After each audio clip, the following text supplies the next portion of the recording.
බණ්ඩාරනායක කුසලතා පාසලේ සත්කාරක සේවා කටයුතු සිදු කරන සම්මන්ත්‍රණ මාලාවේ තුන්වන සම්මන්ත්‍රණය සඳහා අතිවිශාල දරු පිරිසක් සහභාගී වෙලා තියෙනවා. ඉතින් මේ රෙජිස්ටර් කරගන්න කටයුතු සිදු කරමින් පවතින මොහොත ඉතින් අපි සුබපතමු කුසලතා පාසලේ මෙවැනි ක්‍රියාවන් තව තවත් සිදු කරන්නට ශක්තිය ධෛර්යය වාසනාව ලැබෙන. ඉෂත් සම්මන්ත්‍රණේ දෙවන පේපරේ දැන් උත්තර පත්‍ර පරීක්ෂා කරන පේපර්ස් බලන කණ්ඩායම තමයි මේ ඉන්නේ. ඉතින් සියලු ගුරුතුරුවරුන්ගේ මැදිහත් වීමෙන් මේ සියලු කටයුතු බොහොම හොඳින් විනිවිදභාවයෙන් යුතුව සිදු කරනවා. අපි ඒ අයට ස්තුතිය ප්‍රණාමය පුද කරමු.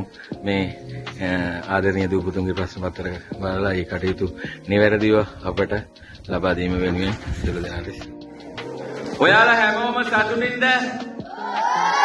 ප්‍රශ්න පත්‍රයේ හොඳට උත්තර ලිව්වද? වැඩි ලකුණු ගත්තොත් අපි දෙනවා ගෝල් මෙඩල් එකක්. සතුටුයිද?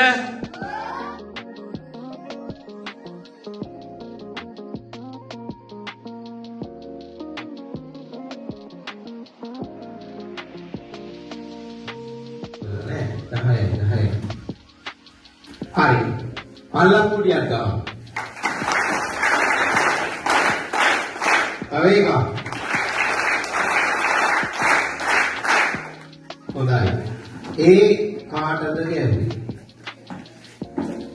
අපේ මේ භූමියේ විද්‍යාලයේ කරු විදුහල්පතිතුමා මංජුල මහත්මයාව අපි උච්ච කොළසන්නාවයක්. ඒ වගේම තව ලස්සන මල්ලක් කුඩියක් ගන්න. හොඳයි. තව එකක්.